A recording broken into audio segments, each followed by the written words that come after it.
exponentially bigger than they were. All right, good evening, everybody. I'd like to call our regular town board meeting for February 23rd to order. Would everybody please stand for the pledge? I pledge allegiance to the flag of the United States of America, to the republic for which it stands, one nation, under God, indivisible, with liberty and justice for all.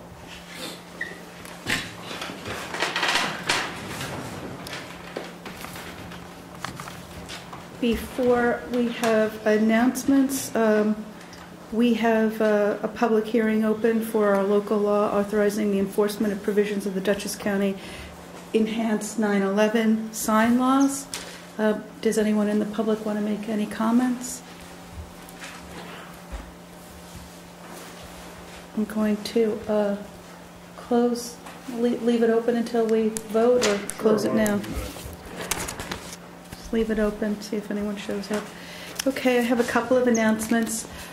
Taxes are due by the last day of February, the 28th, without penalty.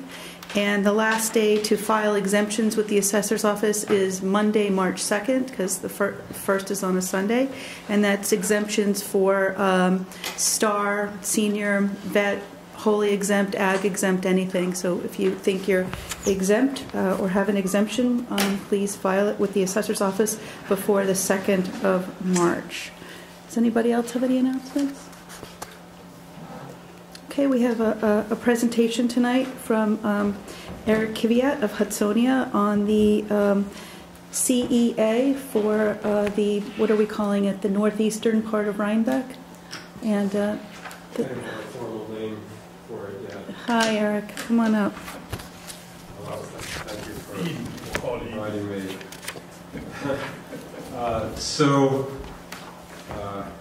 Get the right distance here. So the CAB asked Hudsonia to prepare a preliminary report analyzing the potential for establishing a critical environmental area in the northeastern part of the town of Rhinebeck, and this is an annual senior report, but I'll just mention a few things briefly. This area, which is not set in stone, obviously, but it's our preliminary recommendation to be discussed with the CAB. It's bordered by the town of Milan on the west, Route 308 on the north, 9G on the west, and the Rhinebeck town line is Slate Quarry Road on the south. So that's actually the Clinton town line and Slate Quarry Road on the south. This area came up as having certain distinctions several years ago when Hudsonia did the overall town habitat map and analysis for Rhinebeck. I believe that was 2007, if I remember correctly. I'll check in a moment. 2007 is when we submitted the report. So a few of the numerous natural features that are noteworthy here are, has the largest area of contiguous forest in the town. It's over 1,000 acres of essentially unbroken forest.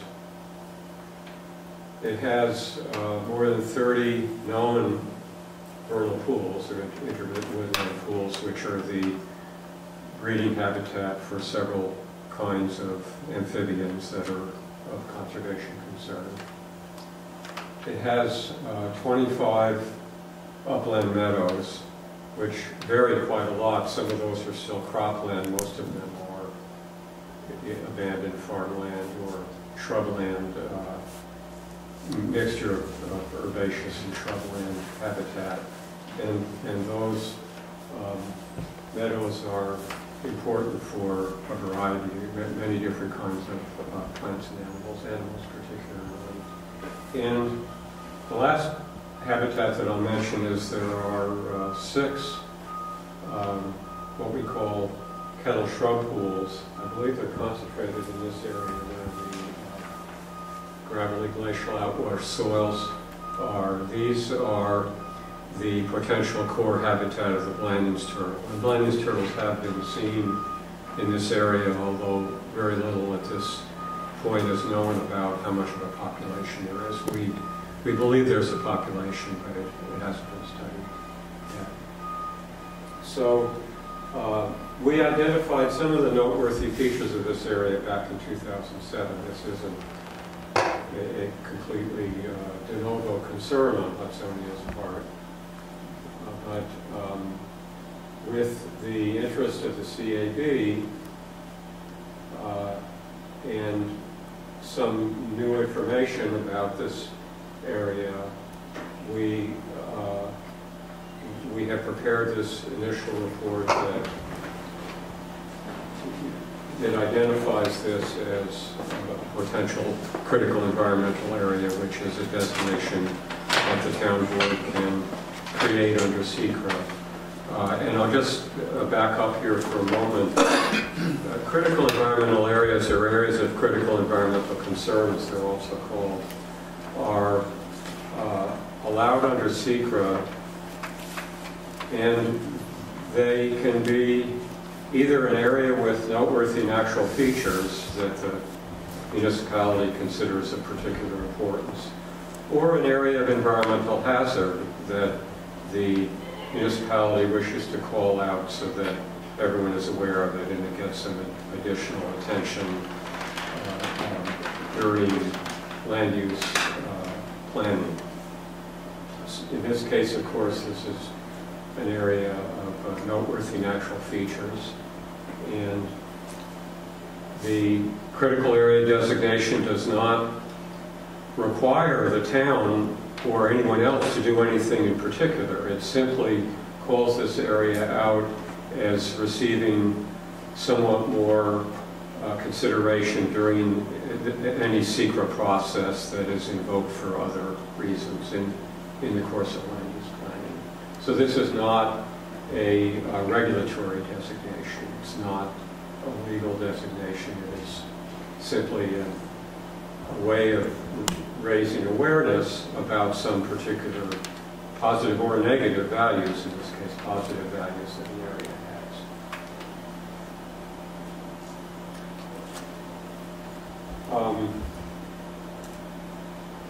I think that's all that I want to say by way of introduction, but I'm certainly happy to answer your questions. I will say that the CAB and Hudsonia have been discussing some additional work on this area, some field work, because we feel that if the town is going to, the town board is going to consider a critical environmental area designation, that it's important for everyone to have more concrete information.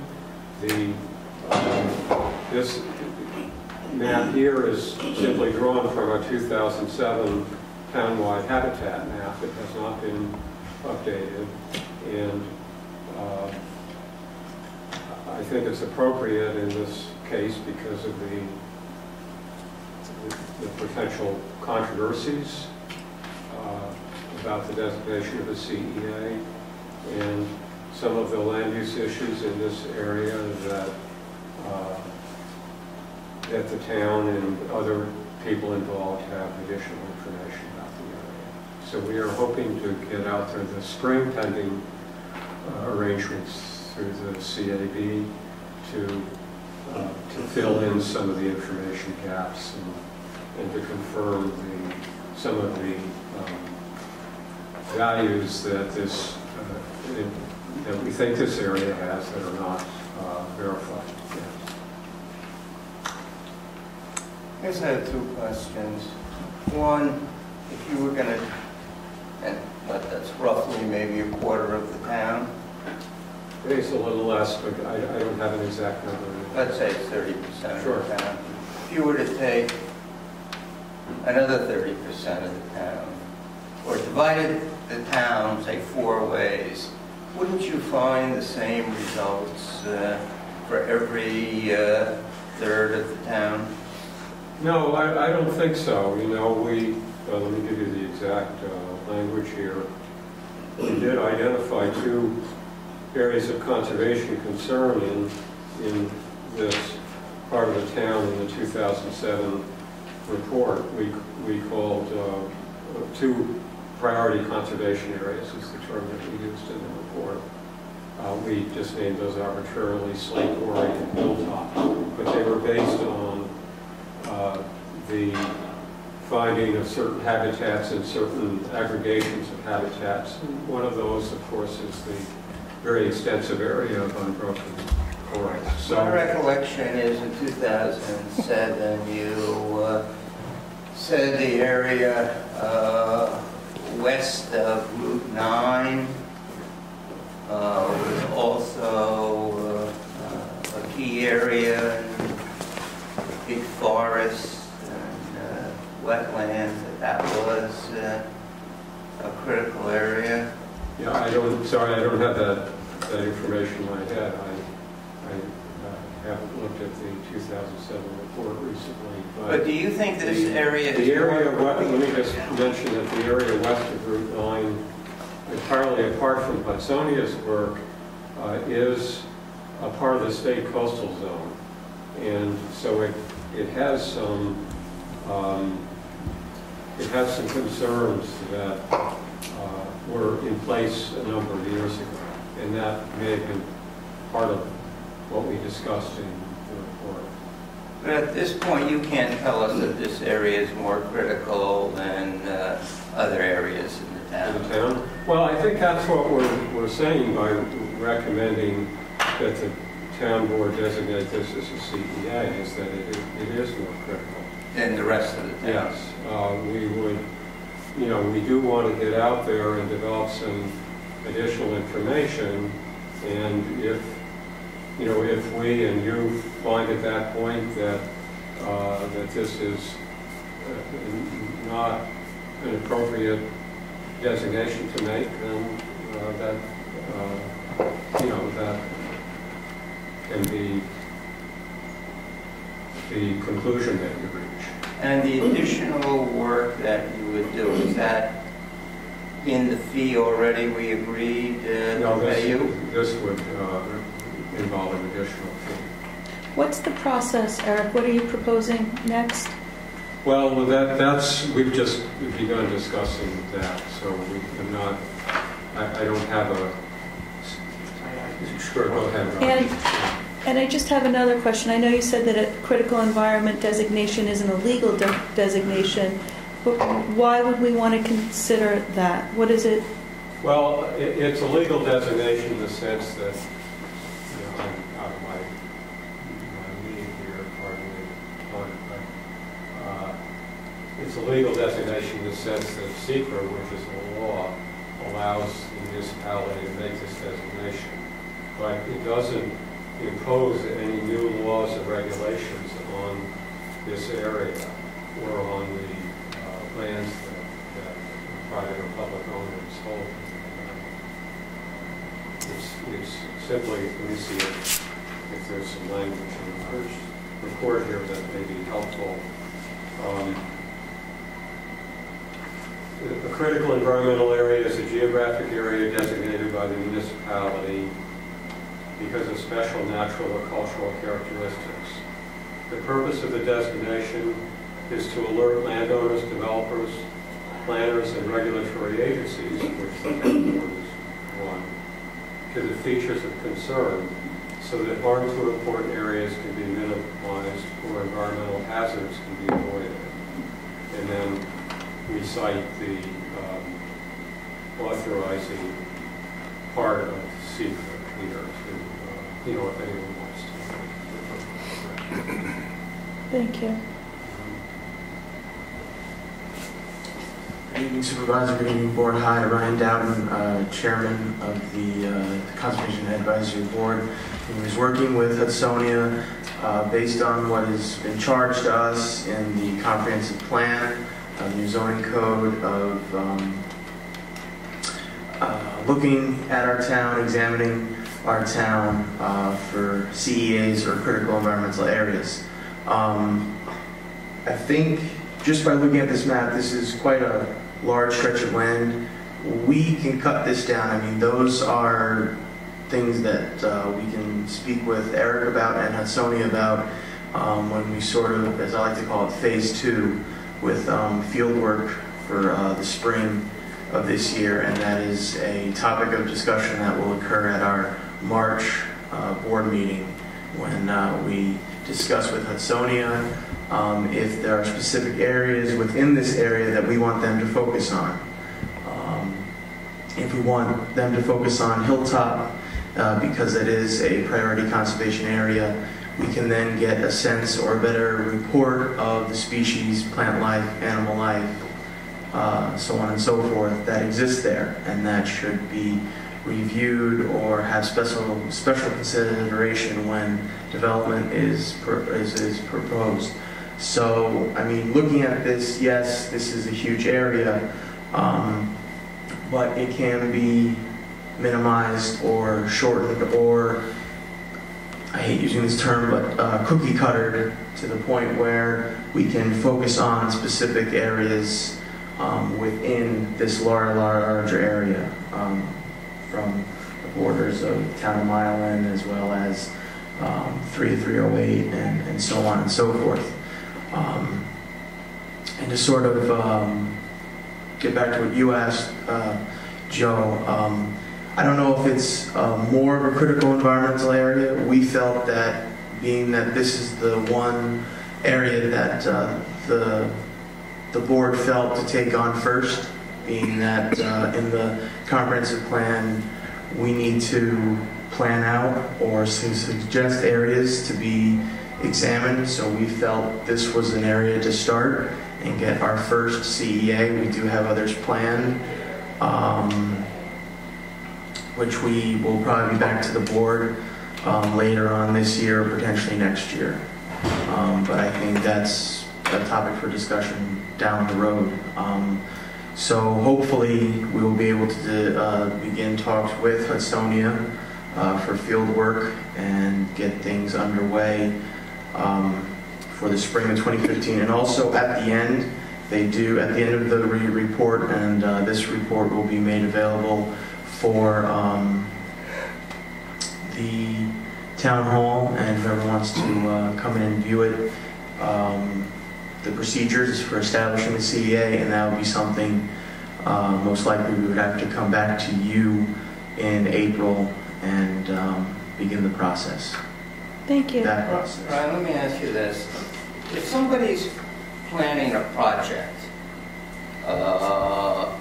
in the town, and it's a big project, I guess CEQA would always be involved. Yes, absolutely. And wouldn't they have to do a specific study with respect to that site? Why is this necessary, doing all this work, if when somebody's proposing a project, they have to do the CEQA on their nickel? I think because that is just their own land or wherever the application exists, and this is also something, the critical environmental area, this is also something that is within the zoning law, the comprehensive plan that this town board passed and designated to us as the Conservation Advisory Board to take up and move forward on. So we felt that this is a necessary project to do because we are charged to do it. Yeah, as a give board. you a context to see where a project within the area would, how it would fit, or with it would fit. It would fit, but also it also in the report it does not hinder development. It's just another tool and resource within the secret process that allows a landowner, a developer, as well as this board, our planning board, to know what exists there, plant life, species, and also especially since a good portion of where our water comes from that feeds the wells of this town comes hopefully our report will say it comes from here. A good portion of the Lansing Kill comes through here. A lot of Crum Elbow Creek, which feeds this side of the town of Rhinebeck and into the town of Clinton, exists here. And we felt that by knowing how intricate, how everything is working in this area is very important to how everything, the sort of environment or the ecology of how the town of Rhinebeck moves. So it's an inventory, really, of an area that we could use for our land use processes down the road. An inventory, a resource that if someone needs to know where a certain species is, especially I think any developer or landowner would want to know where the Blandings turtle is and where it's moving through. And also within Seeker, there is also the part 1, 2, and sometimes 3 of the full EAF. And that's also in the Seeker process. And this critical environmental area study would be there mostly for the planning board of the town of Rhinebeck's use when reviewing applications for it, either on Hilltop or the various other roads in this area for this Actually, one. go back to Mr. Hill's question of a moment ago. When individual projects come before the town for planning, if information like this is not available, it often is not discovered during the planning process. My experience with land use planning is that it's important to have a certain amount and certain kinds of information in advance so that the town agencies know which questions to raise during the secret process. And that's really what we're aiming at here, is to allow the town to be better informed about its resources so that you can enter the secret process for a major project, for example, with a head start. You've been hired by our planning board, right, as a consultant In other matters. on specific projects? Yes, that's correct. And did any of these involve a review, a CEQA review as to what the resources were, what the project might do with respect to the resources? Well, most of what Hudsonia does is related to that issue. What are the resources and how can they be protected, or how can impacts upon them be minimized? However, often during a secret process for a land use proposal, Hudsonia is not involved. We're rarely involved in these. Not saying we would want to be, but we're rarely called in these situations in Rhinebeck or anywhere else. And it's common for either there to be no biological consultant, or for there to be a consultant who doesn't have the depth of experience and knowledge that Hudsonia has in these matters. And so the kinds of issues that we're dealing with here, the importance of the vernal pools, the importance of the kettle shrub pools, whether or not there's a Blandings turtle population, on and on. These kinds of questions simply don't come up often because no one knows to ask them. Is this more detail of the study that we did in 2007? Is that? Yes, it is. We're drilling down into this particular part of the town in more detail. That's correct. Okay. Now, we had to do a habitat study for the park. For Thompson Mazzarella, yes. Right. What are you going to do with habitat with this in your proposal? Not sure I understand the question. Are you going to be doing any habitat study-like stuff as you develop the CEA? I think how to answer that question. This is a habitat map, okay? In 2006, 2007, we were able to field check about half of the acres that we mapped based on landowner permission to access the property and so on. There are a couple of things. This is now 8 years later, some of the habitats have changed. So one thing that's important is to have some updated information. Another is that this map is really a habitat map. It's not a biological survey or an inventory in a literal sense. In other words, in the 2007 study, we didn't, because it would have cost millions of dollars for the whole town, we didn't set out to try to discover all the kinds of plants and animals that are in the town or in a part of the town. We looked at it on a habitat basis. On this particular. So you said it's likely that such and such an animal. That's correct. Yes. So okay. Yeah. So it's a probability. So that allows the planning board or another town agency or the DEC or someone else to say, okay, here is a land use project that's proposed. Could be a road, it could be a mine, it could be a subdivision, it could be something else.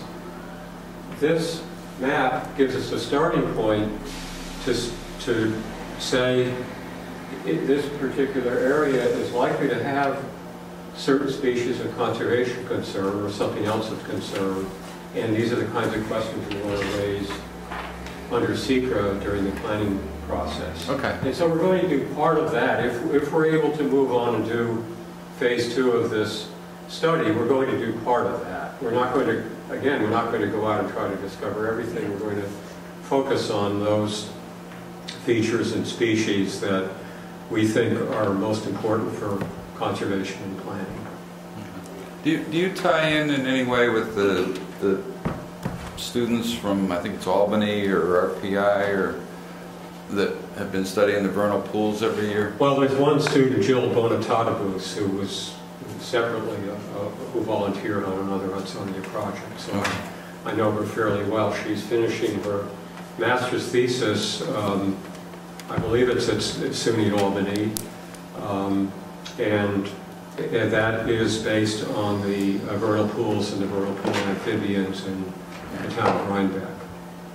I don't offhand, because I haven't spoken with Jill in a while about her project, you know, how much of it is in this area. Well, I don't think any of it's in that. I think it's all to the west It of will it. be. I mean, we do know there are over 30 vernal pools, potential amphibian breeding pools that Hudsonia discovered during this habitat mapping process. There could very well be twice as many because they're usually under the forest canopy and we can't see them all on satellite imagery. At one last question, and I'll Sure. let you go. The other couple weeks ago, Ryan said, when we were discussing this, that there was possibility of doing the landfill as a CEA. Bruce, I can, that can be a critical environmental area. It just doesn't have to be landfill. It could be that area, that stone church, that could be taken a look at. I mean, if we want to talk about CEAs and what the CAB has sort of foreseen to look at specific areas, we have looked at Old Post Road and as well Mount Rudson, because as we know, Snyder Swamp, that is a huge it's a huge swamp, one, but it handles a lot of our runoff. Is anything going on in Grasmere? We have not considered that part of town yet. We were just trying to get our feet on the ground and moving with this area, but that little location very well can be another area of interest. So conceptually, the whole town could be CEAs eventually. I think that's what Joe and I are asking. It could be, I don't know, that's a very long road, and that is certainly something that would require a huge amount of funding. There is the coastal areas, which Eric mentioned before. which is from the Hudson River, our side of the Hudson River, to Route 9, which is our LWRP. That is has its own sort of umbrella from the state, and that could be something that could be looked into. I was, as chair and as the board, was feeling that more we get to the areas of the town that have not had that umbrella from the state, or really hasn't been looked at for quite a number of years. Where I looked back in the files, most of the studies, besides the 2007 into 2009, especially with the changing of zoning, the comprehensive plan, most of the studies have come from the 90s, the 1990s. That's a decade, 2 decades old, and I think a lot of things have changed in the municipality, environmental-wise, since then. So, Such as? you never know. Well, You never know what you like, will find, Okay. development-wise. So you suspect a lot's things changed? like that. Yeah. Okay. Thank you. Alan? I have a question. You mentioned the water supply, which interests me. Are you going to be mapping any of that in this new study you're proposing? That is something that we hope to find out, because from previous studies from the 90s, and I believe there are some maps on record that says that a good portion of the aquifer that feeds a majority of the wells of the town of Rhinebeck is located in this part of town. And in addition, we have the Landsman Kill, and as I said, the Crum Elbow. So by getting a better sense with this study, we can find out how certain ecosystems surrounding the Landsman Kill, as well as the various waterways and intermittent streams, how healthy they are, and how they are interacting in that part of the town. I'd like to point out that the extensive forests in these areas are very important for maintaining water quantity and quality. Does your expertise cover underground water, the aquifers? No, that's Not your that's expertise. really out of somebody's expertise. I mean, we could. I don't think it's justified in this situation, but if there were a need or an interest in understanding more about groundwater resources, there are hydrologists and hydrogeologists who specialize in that. That's the expertise of geologists. We wouldn't suggest that the aquifer by going under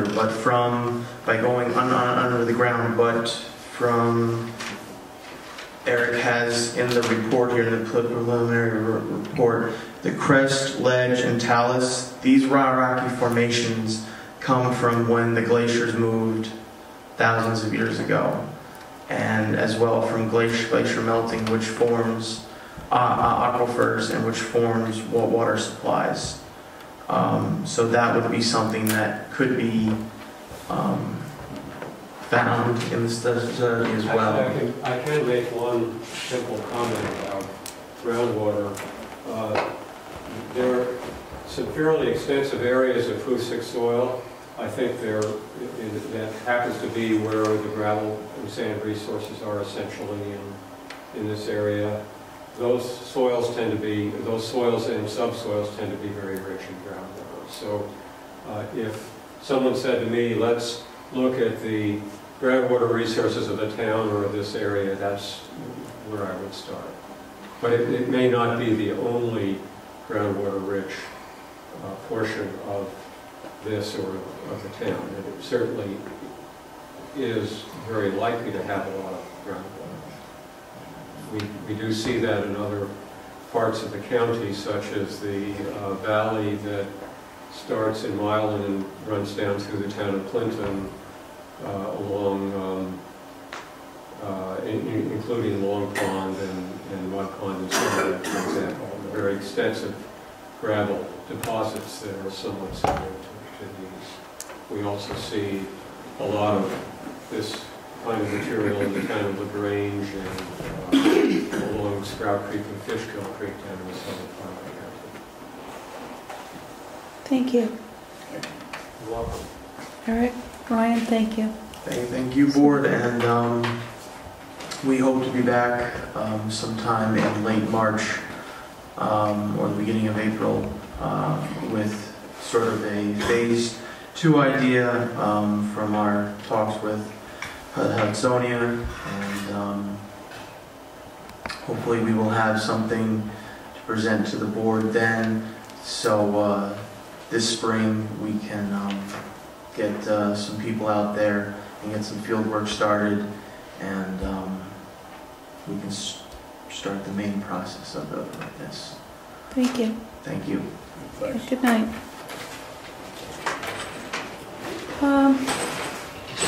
Moving on. Does anybody have committee or liaison reports? Alan, Joe, Bruce? I don't. So you should they say what happened with the dog coop? Yeah. All right, well, for some reason Bobby called me and said the dog coop will probably be ready the end of this week. Yeah, he's had a lot of snow issues, a little bit of snow issues. Oh, Thank you. It's impressive, Yes. even in the face of all the weather. Yes. Should we move on to our resolutions?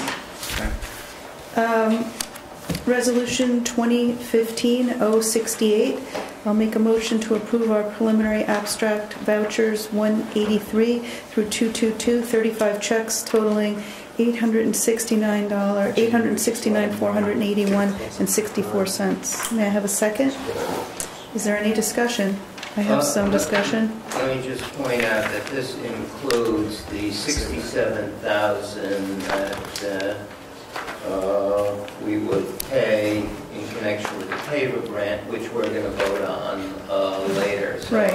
just assuming we don't approve that, that should come off, but Right. hopefully we'll approve it. I just wanted to note that. Thank you. For the public, I was going to note this is an incredibly large voucher because we're paying out our contracted contracts with the 3 fire departments, Hillside, Rhinecliff, the Village. We also have the money we collect for the Morton Library and the Star Library. So we have about $700,000 of funds that we collect for other entities. And we have a couple of big ticket items, the loan for the paver and our salt, which has been challenging this year. We're all facing salt shortages. The discussion I want to have is that in here is included from the Village of $5,700 in hydrant rentals. I've asked the mayor for a contract for that. It turns out that we're renting hydrants that don't have adequate pressure, that are, so I wanted to find out what you wanted to do about that. I've been disputing, out of the 19 that we pay, we're also renting one that services the village water department, one that services the village highway department. We have 2 on Old Post Road that are tubercular and have no pressure or inadequate pressure to fill up our tankers. And we're renting, for fire protection, 11 hydrants on High Lee and North Hinterlands when no other area in the town has hydrants for fire protection. And in fact, we buy pumpers to fight all of our fires. So there's been no response from the village on any contract for this. Our attorney feels that $300 a month rental for hydrants is on the high side.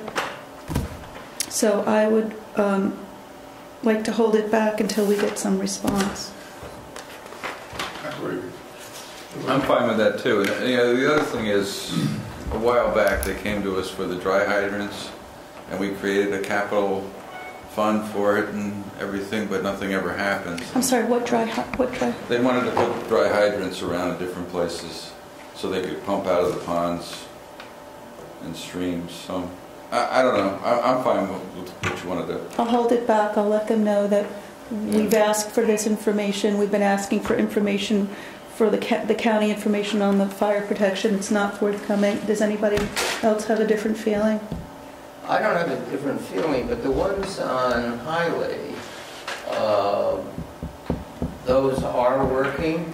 They are working, and I don't know why they were put in, nor why we need 11 on the street for fire protection when we funded pumpers. We have everything else in the town fire protection district or town-wide is fought with pumper trucks. So would one be sufficient in that area to rent for fire protection, or would it be, should they be metered? I don't know.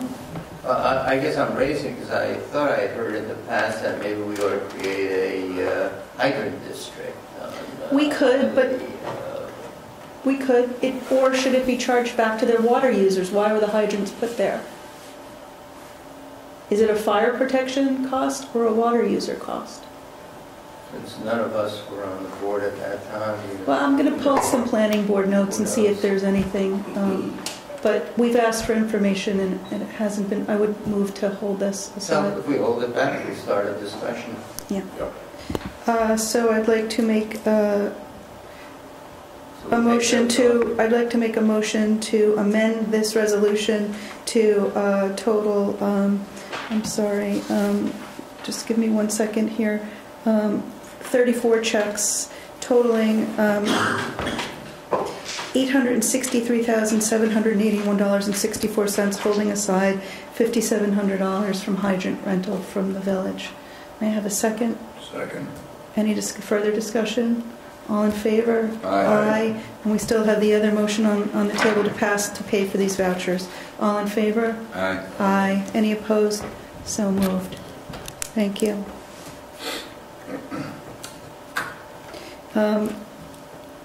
I'll make a motion for Resolution 2015-069 to approve preliminary abstracts, 2 checks totaling $1,928.42.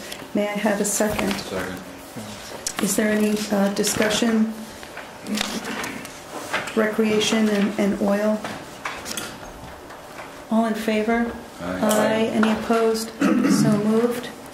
I will make a motion for preliminary capital projects accounting payable abstracts, 1 check totaling $6,218.20. It's for Wesson and Sampson for the park. May I have a second? Second. Is there any discussion? All in favor? Aye. I'm Any going to opposed? abstain on that. So, all in favor? Aye. Joe's abstaining. So moved. I'd like to make a motion for our Resolution 2015-071 for budget transfers and amendments. May I have a second? Second. Any discussion? What year is this for? This is last year. 2014? This is cleaning up some rec money. We were late in getting accounting from that. Any other questions? Zoning.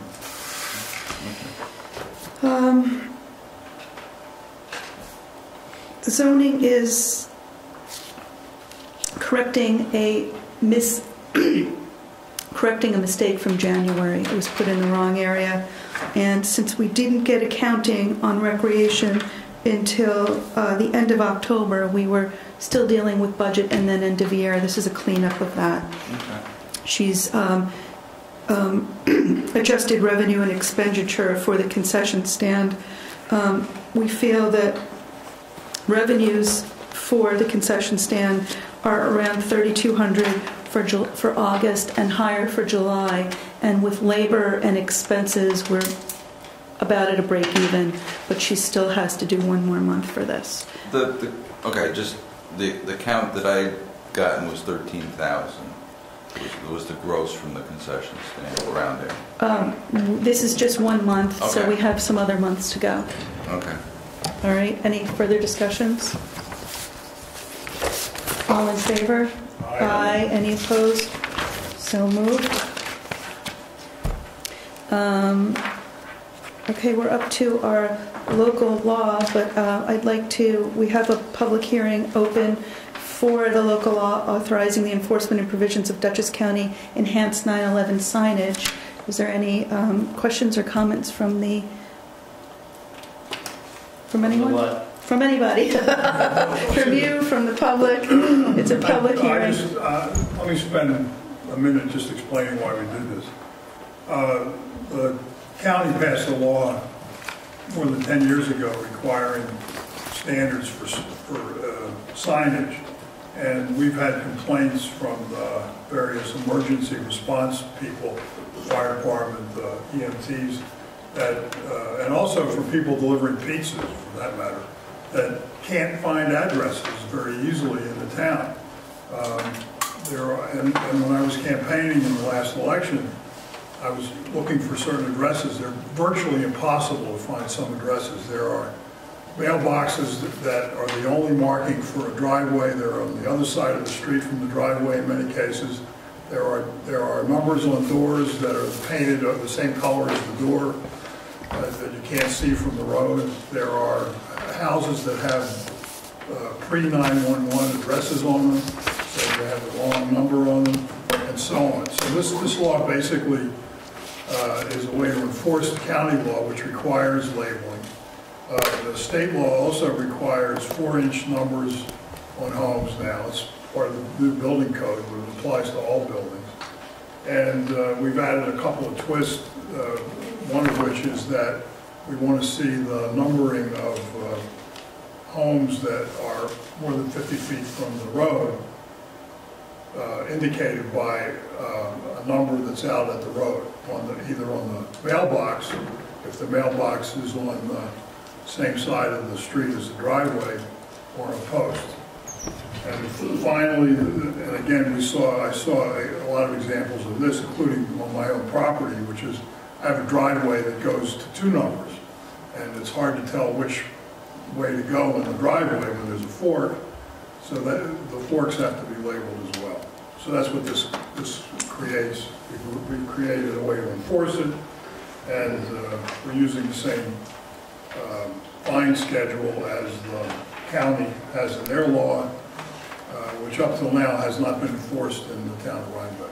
Thank you. I also, just for the public, I want to say that our emergency services coordinators have asked that we do this. This isn't like we're pulling it out of a hat. They've come to us and said that they have difficulty finding people in emergency situations. There have been people having heart attacks that they haven't been able to find. So this is for public safety. There's one other point, and that is that even though some people have come back and said, well, I don't care if they can't find me. The problem is if your house isn't labeled well, clearly, you're also going to slow response to your neighbors. Because, if you're looking for a number and you can't find the one on that house, you don't know that it's the one you're looking for, and it slows you down. So the idea is if there's uniformity, if there's consistency, then there'll be more rapid response. I have a couple of, a couple of questions. Did you check with the highway superintendent or our zoning enforcement officer on this? I talked to the zoning enforcement officer. And is this in compliance with our setback requirements for our zoning law for road signs? Yeah. Okay, so we're fine with that? Now, the enforcement of this is would be Ed Maddox, right? Code enforcement officer. Yeah, but we can also appoint, at some future time, we can appoint other people to We can. enforce it as well. Yeah. Oh, good. Now, I'm in favor of it, but the one thing that caught my eye at the end of it, we say that a copy of this local law and the Dutchess law shall be posted on the town's official website.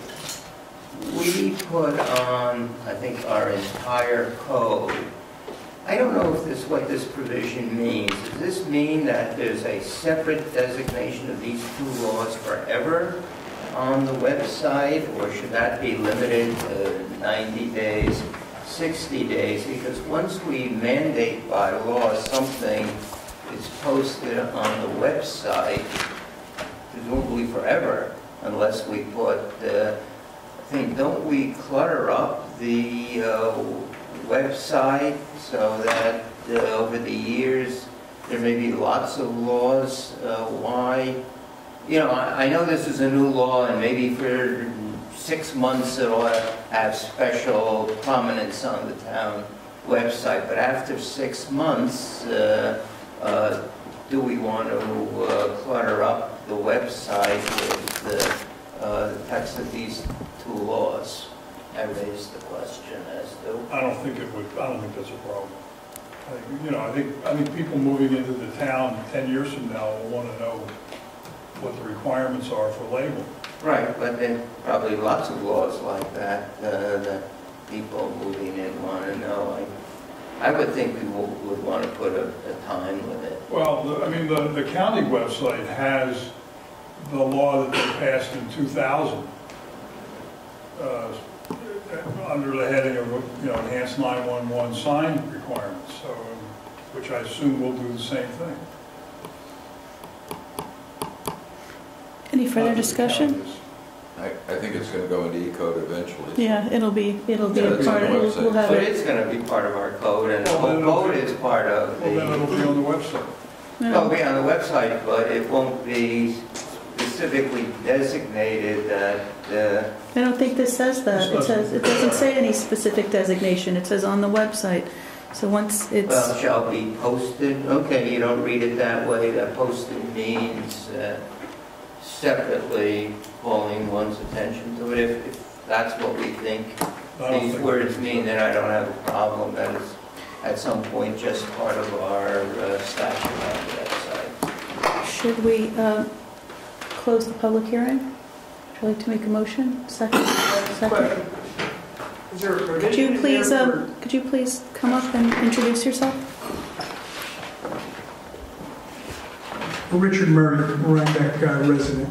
I did read what I received in the mail, and I guess one question I have is, I clearly fit the requirements because I have a number on the side of my house. I'm within 50 feet of the road.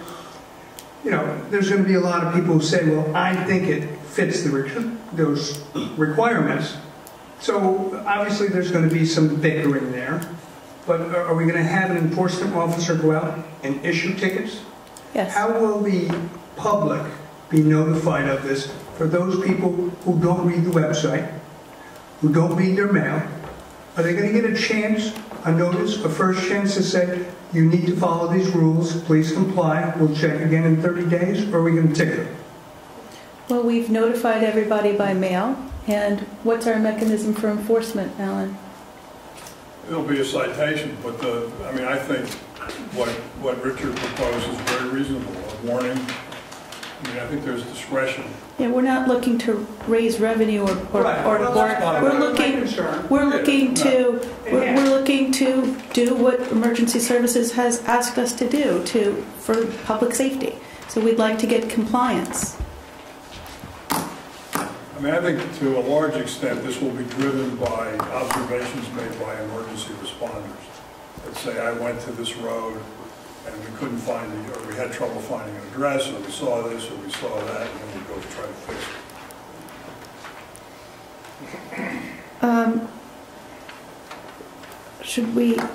Did we make a motion to close the public hearing? Second? I did. Yeah, second. All in favor? Aye. Aye.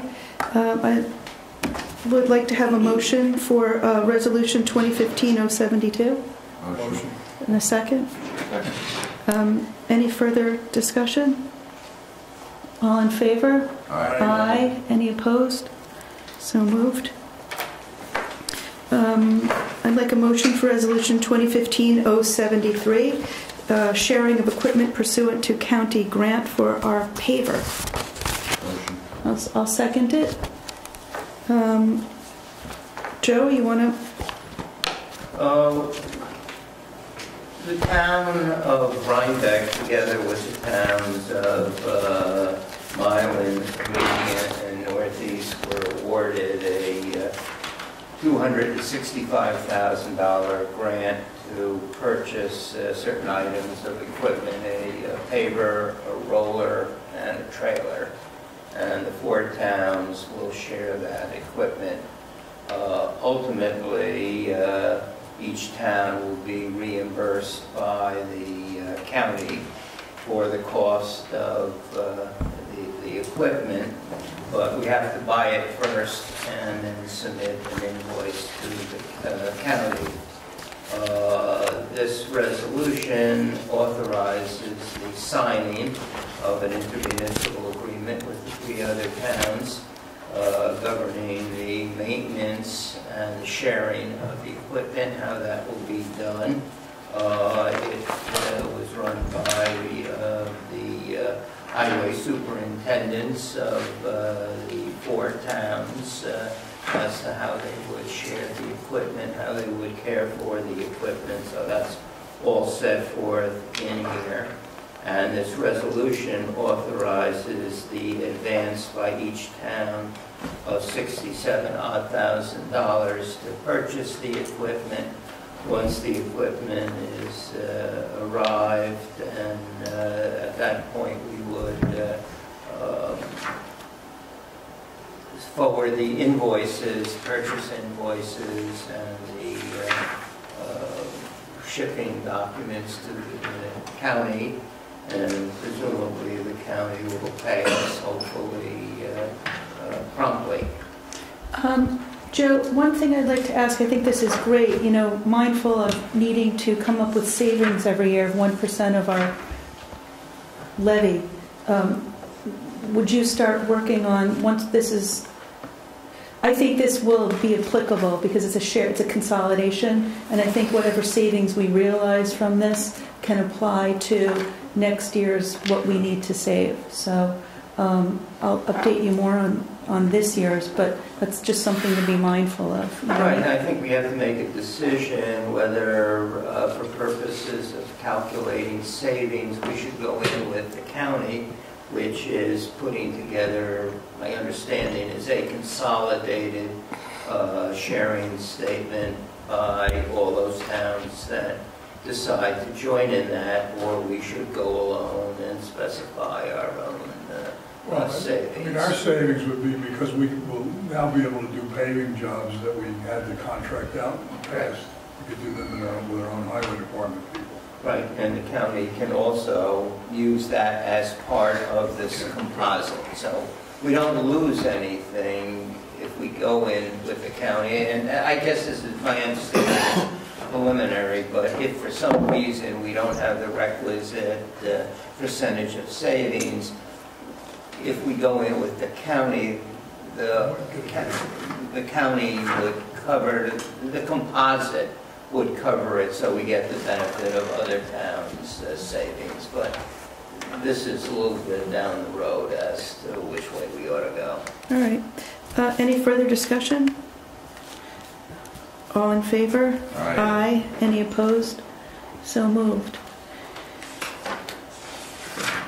I'll make a motion for Resolution 2015-074 for our participation in the Dutchess County All Hazards Mitigation Plan. May I have a second? Second. This is something that I'm going to attend if anyone else would like to. Kathy's going to attend. Henry Campbell's going to attend. I think our ZEO or CEO is also attending. It's mandatory if we want to get certain grants that we're a part of this program, so we figured that we would do it. I spoke with Cheryl Beagor at the county, who's running this under, Bill Beal's Department of Emergency Services, and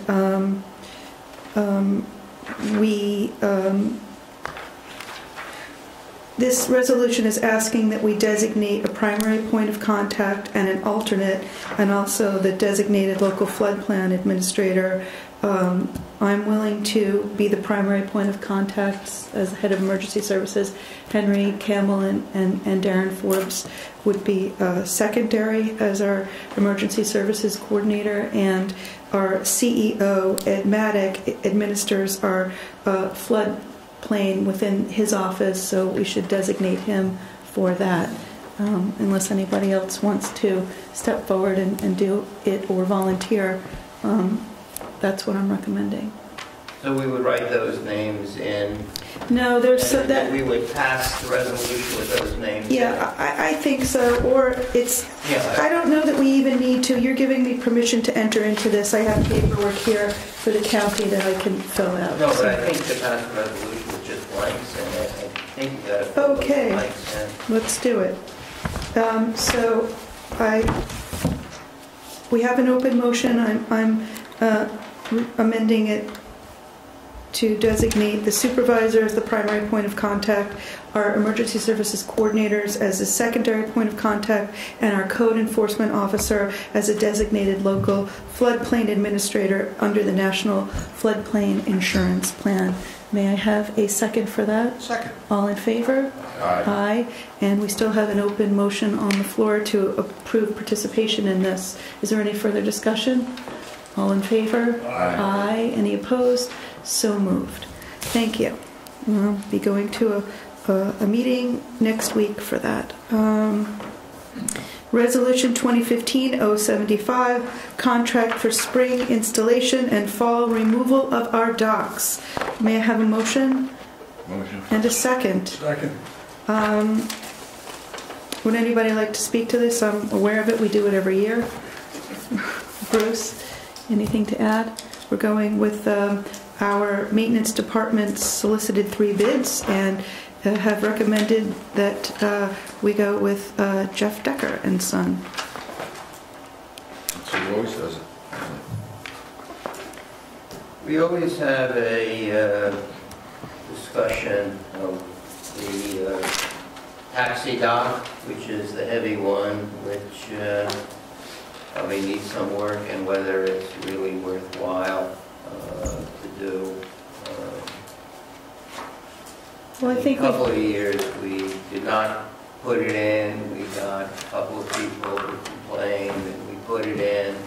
But at some point, we got to study that, especially if it needs a lot of renovation. we addressed that with this year's budget. We have some money in there to fix it, and our maintenance department will do that. Bobby will work on it. And I think we've heard from the waterfront committee that it's useful for the limited access we have to the river for people in boating and kids who go fishing. It's something that a lot of people enjoy. Is there any other further discussion? All in favor? Aye. Aye. Any opposed? So moved.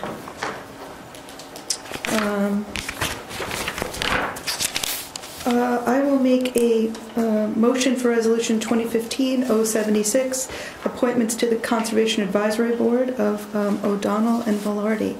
May I have a second? Second. Any discussion? I want to thank, let's appoint them first. All in favor? Aye. Aye. Any opposed? So moved. We've had 2 Rhinebeck residents, Caitlin O'Donnell and Teresa Velarde, agreed to volunteer for the Conservation Advisory Board, and we'd like to thank them for stepping forward. So welcome aboard. Our last resolution is 2015-077. It's for the replacement of our pool pump. May I have a motion and a second? Motion. Second. Any discussion? I assume that we're approving the low bids here, or we're... Well, we're not doing it on the pump. The recommendation is to go with somebody who is... not in the state of Maine. No, that one clearly, but, right, it's about $250 more to go with a local person who specializes in pumps, and our maintenance supervisor feels that that's very important, that he can get service quickly if the pump goes down, which is very important because we have to close the pool if we couldn't get the service.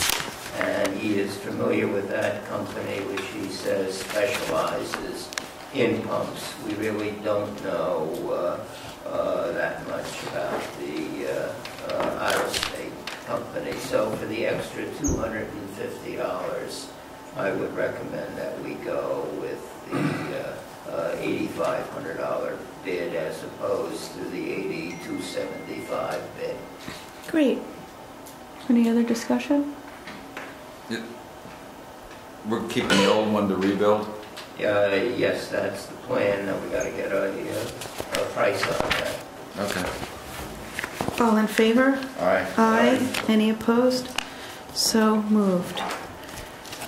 New business. I have an item. Does anybody else have something? Well, I wanted to raise one thing that's not on our discussion list. Bobby indicated that at our dock, the Coast Guard ties up its cutter from time to time and gets deliveries of things.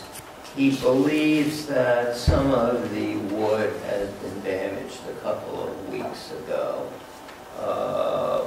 on the bulkhead. He also told me that the wood that was damaged was old and would shortly have to be replaced anyway. And he raised the question with me, should we bother to put a claim in against the Coast Guard like we did in the past? Apparently the Coast Guard calls us every year, or calls the maintenance supervisor, to ask whether they can dock the icebreaker there. And we have given permission, although Bobby points out that our dock really was not designed to hold large ships of the size of the Coast Guard icebreaker. I'm not quite sure why we give permission. I don't remember it ever coming before the board for permission to dock there. I don't know if it was, you go back longer than... You answered it. If they call somebody, they call him. Oh, okay. Well, maybe we ought to think about not giving permission. If the dock wasn't designed for it, they could dock. Why wouldn't we want the Coast Guard to dock there? I mean, don't they also ensure safety and they're patrolling, and isn't it a courtesy? And Well, they're breaking up the ice on the river for ships, but if our dock wasn't designed for it and the ships damaged the dock, I don't think it's a good idea. I would assume there's docking places either in Kingston that are constructed to withstand problems with big ships. You know, maybe what we can do, one, in the future, when we get the request, maybe it ought to be addressed by the Coast Guard with the town board as to what the alternatives are. So maybe we ought to put them on notice that we want to hear next year from them before we give permission. With respect to the damage now, since the wood that will have to be replaced, and it is probably a couple $1,000, would have to be replaced shortly anyway. Do we want to bother putting a claim in with the Coast Guard? Well, maybe you kill two birds with one stone. Tell the Coast Guard we'd like to enhance the dock so it's safe for them.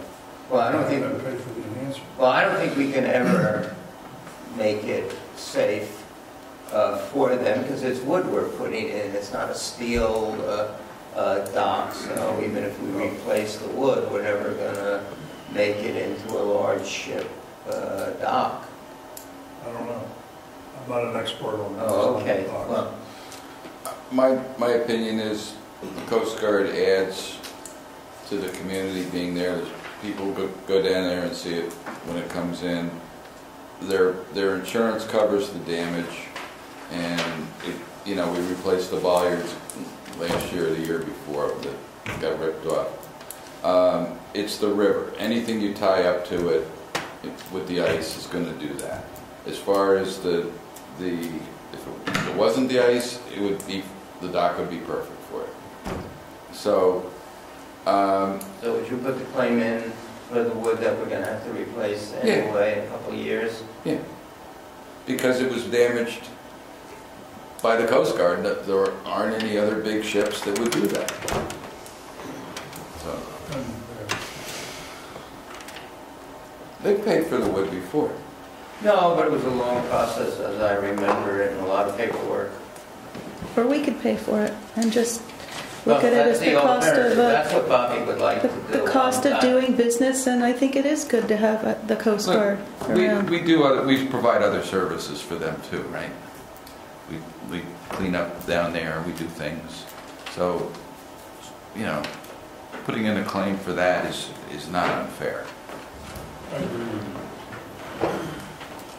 Did you work on the previous claim? No, Who did that? no, I did.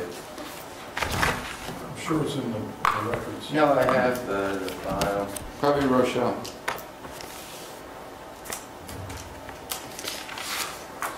All right, any other? I have if you could pass that to, I'd like to bring up this resolution. It didn't make it on our agenda.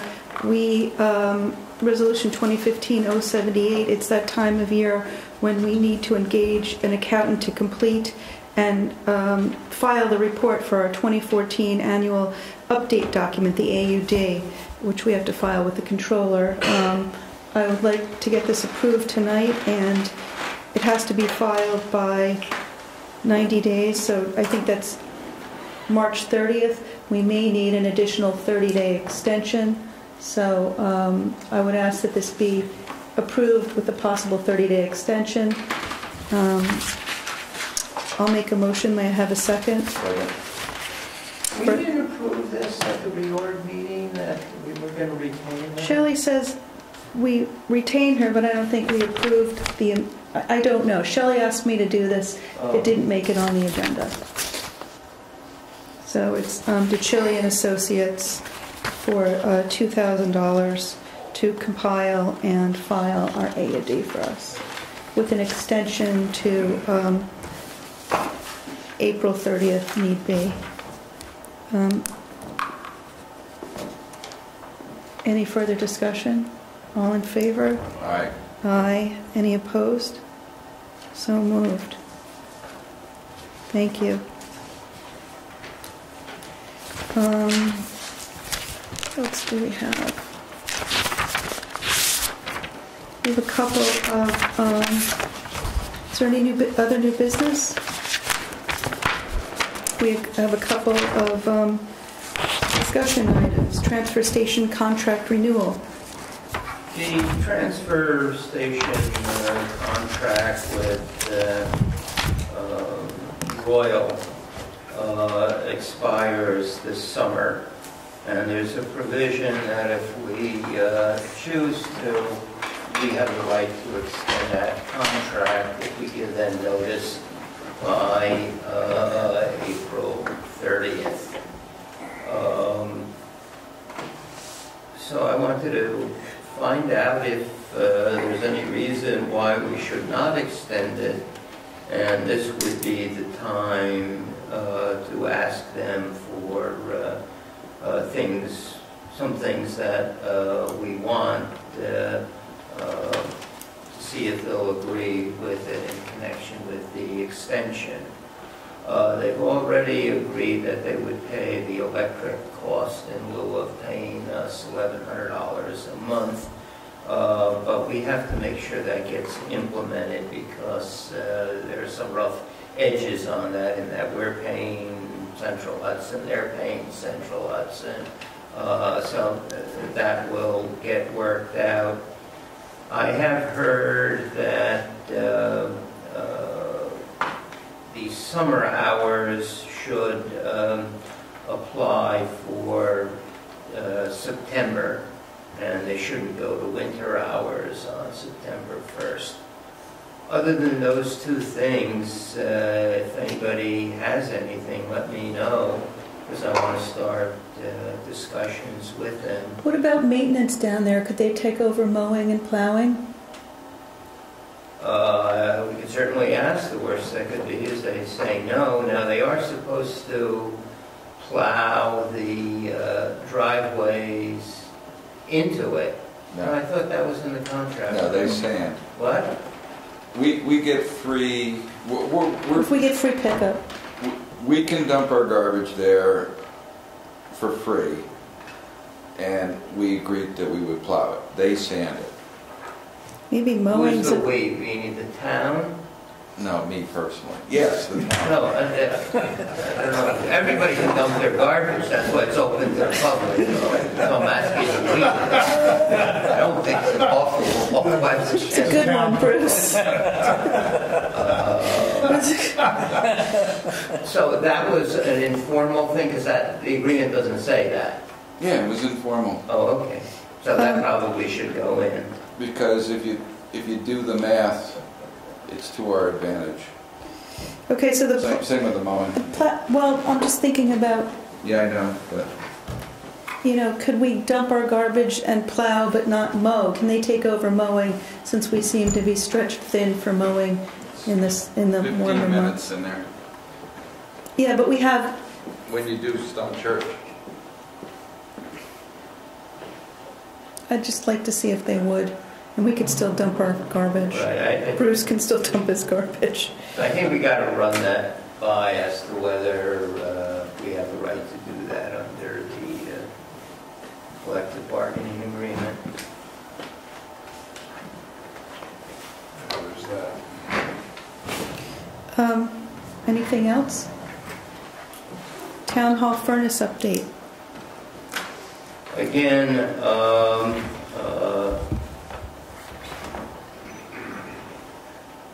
as we all know, that we are scheduled to replace the furnace this summer. There is a draft RFP and contract. I did speak with Weston and Sampson about it. They are making some last-minute changes in the documentation, and they will get us a new draft shortly. They said not to review the old draft, and then we should send it out as soon as it's ready to get bids. So I propose we have them send it out. Question I have is... Will it cost extra if they send it out? No, send it out in the sense that we're going to publish it in the newspaper, but we do want to send it out to certain contractors who they recommend as having expertise in it to make sure people, so that's what I mean by sending it out. I don't know the mechanism, whether John sends it out and addresses it to certain people or not. I would hope it's covered under the contract that we're paying them the $20,000 for this. Well, let's find out, because we've seen in the past with other contracts that it's not, and we get extra charges. Yeah, we'll ask. Question I have is our plan still to pay for this out of fund balance? I think that was my understanding. We haven't received any grants, so... Yeah. Let's see what it comes in as. We tried, right? Yes, we did. It was recommended that we buy extra overcoats. You've got the asbestos in the contract, right? That's my understanding. Yeah, the way it works is that under the bid, the successful bidder will remove 3 glove bags of asbestos. If there are more bags, we would pay extra. And when I raised the question of who counts the bags, they said Bobby. How big are the bags? I don't know. I have no idea what a glove bag is. Sandwich. Cell tower. Cell tower. I thought this was dead because we hadn't heard from the cell tower people for about 4 months. We submitted a contract to them. They have now revised that contract with certain changes in language. We have their draft back. I've looked at the changes they've made, and I don't think they're very substantial. And I think we will reach agreement very shortly. I noticed that, have they agreed to pay the $1,000 to attorneys because Warren shouldn't do any work on this until it's escrowed, right? No, they've agreed to pay $1,000 in the contract, but until the contract is signed, the commitment is not worth anything. Warren has put in about $840 or $812, I forget. I would recommend that we have Warren look over their comments because they're envisioning a conference call with me and Warren and they and their lawyers to button it down. I don't think Warren will spend more than 2 hours on... Is this a zoning? Do we have to do a zoning amendment for this? There will have to be a zoning amendment, and under the procedures of the planning department, Elizabeth, that you worked out with John Lyons, they would pay the escrow for that, and that would be separate. And there, I think we can ask for an escrow. I don't think we usually get escrows for contracts that we enter into with them. I don't think we should ask for an escrow, have them pay other than $50,000, and it shouldn't go over it. So I would propose we don't ask for any more than that commitment. We need the extra $100 a day. All right.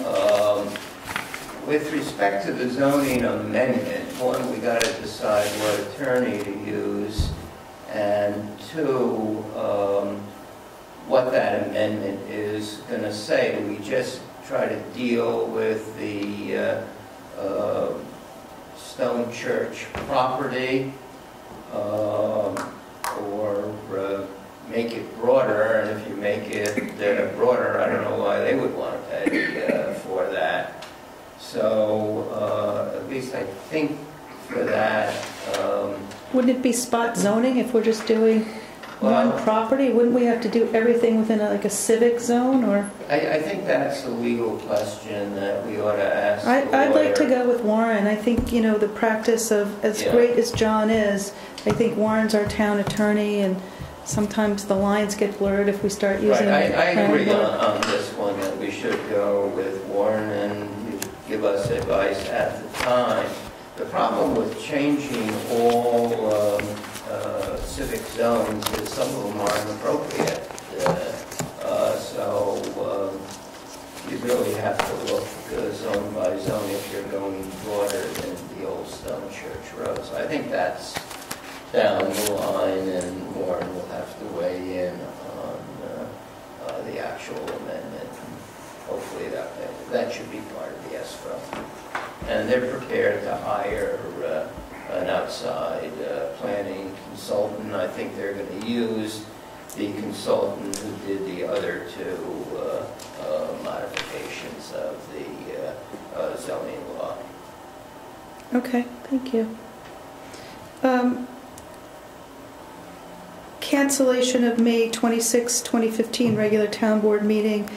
Monday is Memorial Day. Tuesday, the town hall is tied up with grievances, and then the town hall is booked pretty much for the rest of the week for court and other meetings. So we need to cancel. We don't have use of town hall for the 26th. Shelley's fine with that. Well, can we move it to another place? I just hate to cancel town board meetings. We've canceled some. We're not planning on 2 meetings over the summer. Maybe we can do it downstairs. Maybe we can get one of the libraries to give us space. I know we used to have town board meeting once a year at the Rhinecliff Firehouse. Maybe we can I'm do fine it with there. canceling it. How does everyone else feel? I mean, we're canceling it. I'm fine with not I know rescheduling. I had an item for that meeting. I just can't remember what it was. I'm okay with it canceling.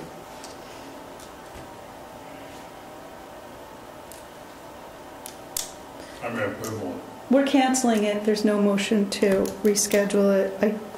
Well, there's no motion to cancel it either. Well, it's So been canceled. We don't have use of town hall. It's a discussion item. Right, we've So you need canceled a it. resolution, I think, to cancel it. And I'm saying you could have... We have time, we can do it the next meeting. I'd like to make a motion to cancel our May 26th meeting for lack of use of town hall. Do I have a second? Second. Any further discussion about canceling the meeting? We don't have town hall that night. I'm inclined to look for another place. I would also. You got a deadlock. Deadlocked.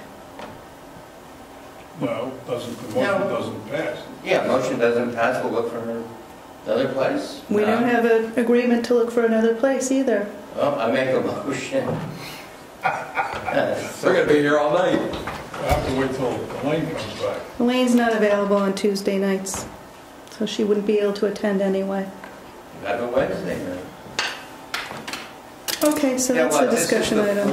Would be what, the fourth? I'd like to go back to one meeting a month. I think the town was, many towns in this county run very well in one meeting a month. We went to a 2-meeting-a-month process during our comprehensive plan. We are constantly looking for ways of cutting. Meetings create more work for the clerk's office. It slows everything down. We should be more focused and get what we need to get done in the time we have to do it. That's my opinion. Hard to argue with that. We're a part-time government. Stop creating more. Why don't we have a meeting every 2 months? Why have it once a month, or once maybe every 6 months? Because we have bills to pay every month, so we need to meet to approve them. And I have to get my garbage out to the transfer station. Yeah, do I? Get my garbage out to the transfer station. Okay. I mean, a meeting is 2 days in the clerk's office to prepare and pass, and memorialize all the But things still resolutions. come up that have to be talked about.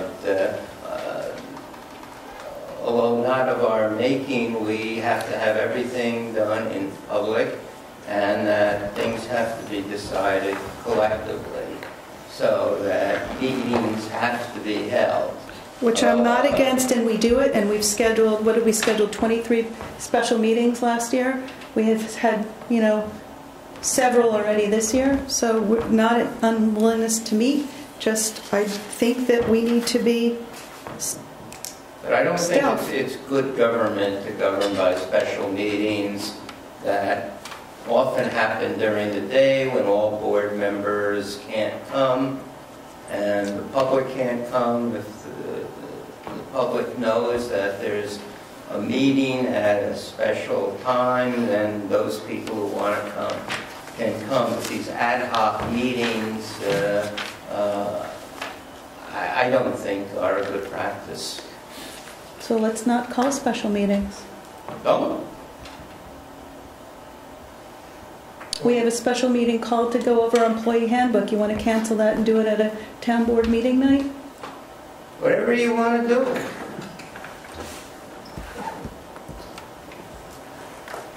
We're getting into the comedic value here, so I have nothing else to discuss. I'd like to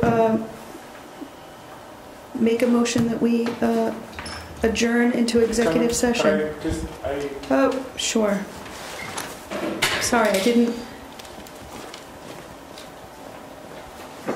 Thank you. Sorry, I'll try to be brief. Phil Tyner, your humble county legislator. Just just wanted to, on behalf of my good friend, Mr. Marcus Molinaro, invite everybody to his State of the County address this Wednesday, the 25th of February, at 5 p.m. at the Culinary Institute of America, the Marriott Pavilion. Yes, so I'll be there with you also. I have here a little bit of a show and tell. I may have referred to this over the last month or two. This is the front page of the USA Today weekend section, and there's a front page from December 26th to 28th. And I wanted to give Marcus, wanted to give the county executive a little bit of credit. He kind of seems to be trying to meet me and some other people halfway. On January 29th at the Bardavon, there was an external advisory group meeting, sort of in conjunction with the Criminal Justice Council that Senator Steve Solan headed up. And at that meeting, it was a couple hours, Steve Michio from People Incorporated spoke in front of a lot of people. And he talked about how he's heading up the mental health subcommittee for the Criminal Justice Council. He talked about how in Barry County, Texas, San Antonio, they learned pretty effectively how to divert mentally ill people from being arrested and going to jail, which is basically what this USA Today piece is about. Solutions exist but aren't used enough to elevate the mentally ill. The USA Today talks about it in Miami-Dade County. And 6 of us in the county legislature last month signed a letter saying, well, let's do this, because in Miami-Dade County, they shut down one of their jails, saving $12 million a year. They took their jail census from 7,800 inmates to 4,800 inmates. They trained the law enforcement officials so that there were 10,000 mental illness-related police calls in 2013, but the cops only arrested people 9 times out of 10,000 mental illness-related police calls. So I've been pushing and pushing and pushing on this, and to the county executive's credit, he actually said, in front of everybody, nobody in the media has reported this, but he said, on February 25th, State of the County address, I'm going to announce that we're going to do something about this. We're going to try to make sure that the law enforcement, the police and the sheriffs in Dutchess County are trained on how to, respond to folks who are mentally ill. The kicker is, and again, there's $150, $200 million jail expansion looming. The kicker is, as this article points out, if there are no services to send the mentally ill folks to, it's only half of the equation to train the cops, to train the sheriff's deputies and the state troopers and the police, etc. And I asked Margaret Hurst, who's in charge of clinical services for the Dutchess County Department of Mental Hygiene in November, is there funding in the 2015 Dutchess County budget for a 24-hour mental health drop-in crisis center? And to her credit, she was honest. She kind of shook her head, looked down at the floor, was like, no. So I'm glad that the county executive has, made that announcement publicly in the Bardavon in front of a lot of people. But we just have to make sure that the services are there. Otherwise, having the law enforcement officers trained is just half the equation. The other thing is this: Steve Mitchell from People Incorporated told everybody that it's not just Miami-Dade County. In Barry County, Texas, San Antonio, they were going to expand the jail, but they learned how to divert mentally ill folks from being arrested and put in jail. So they had 800 empty jail beds by the time that the jail was built in San Antonio. 800 empty jail beds. They didn't need it. How do I know this? Honestly, I've heard, God help us all, I've even heard people like Mike Kelsey over the last couple of years talk about Barry County, Texas, in San Antonio. But I didn't know until January 29th, it's when Steve Michio educated me and everybody else. By the time they built the jail expansion in San Antonio, they had 800 empty jail beds. So here's what I'm asking everybody in this room to consider. Given the fact that the county executive, to his credit, has told everybody he's going to try to make sure that the cops and the police officers, the sheriff's deputies, and the state troopers, everybody's trained to divert the mentally ill. So where's the funding for those mental health services, because they don't exist right now? Even the undersheriff, Kirk Imperati, told us a couple of years ago, what do you think is going to happen when you shut down Hudson River Psychiatric Center? What do you think is going to happen when Harlem Valley Psychiatric Center is shut down? They end up at our jail. That's what Kirk Imperati, the #2 guy in the sheriff's office, told us. The Democratic caucus, open Democratic caucus. And the other piece of it is, so where's the services? And the other piece of it is, how can anybody in their right mind be for a $180 million jail expansion when even the Criminal Justice Council says 80% of Dutchess County jail inmates have substance abuse or mental health issues? All right, and I'm not even talking about the state parole violators. There's about 20 of them in the jail that the Poughkeepsie Journal has said, the National Institute of Correction has recommended $65 a day, put them in a halfway house if they fail a urine test. Not even talking about the bail loan fund that Tompkins County has, United Way funded agency for people accused of nonviolent misdemeanors. There's about 20 of those in the county jail with bail of like $1,000 or less. Anyway, so we're having an event tomorrow. I've launched something called Dutchess Taxpayers United. It's tomorrow, 4:30 p.m. in front of the County Office Building, 22 Market Street. You're all invited to attend. And there's also quite a few things.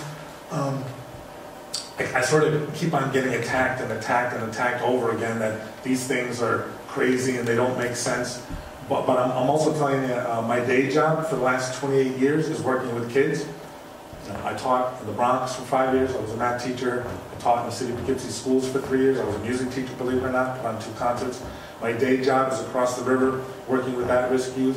And I know for a fact we would not have to spend $25, $30 million every year in the Dutchess County budget on putting kids in institutions if we put a little bit more money up front to help those kids. And if you look at Clarkstown, if you look at Esopus, if you look at West Nyack and Rockland County and that community in Ulster County, they are saving tons of money with no money down solar arrays on landfills, costing the taxpayers nothing. There's lots of ways to save money that the folks on the other side of the aisle are like, this is crazy, that'll never work. Well, they don't even bother to do the research to verify. So anyway, there's a guy named Bill Seppi who helped back in the 80s, 90s get things going with the walkway. Bill invited me to speak this past Saturday in Millbrook at the Farm and Home Center. Terry Gibson spoke in there. They're all excited about school property taxes. This group is not your average band of liberals. Why am I bringing this up to you? Because there's a number of people in that room who want the John Bonisic program. John Bonisic, a Republican state senator from across the river, somewhat similar to what Terry Gibson and Kevin Cahill proposed. Eliminate school property taxes, fund our schools with income taxes. Bonisic has proposed county by county. This is where I come in, because I'm testing the water to see how you feel.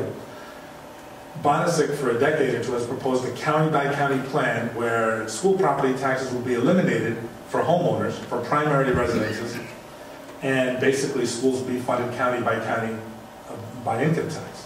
And so people might be able to pay their school property tax. I'm just floating that because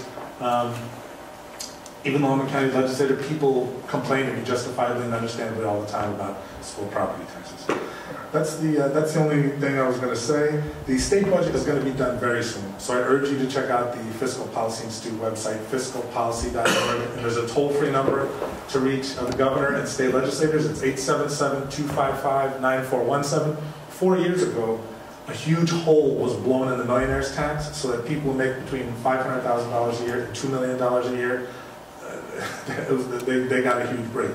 So one of the ways that we could actually get more money from municipalities like Rhinebeck, because there's been a 75% cut over the last 30 years as far as aid, and incentives to municipalities.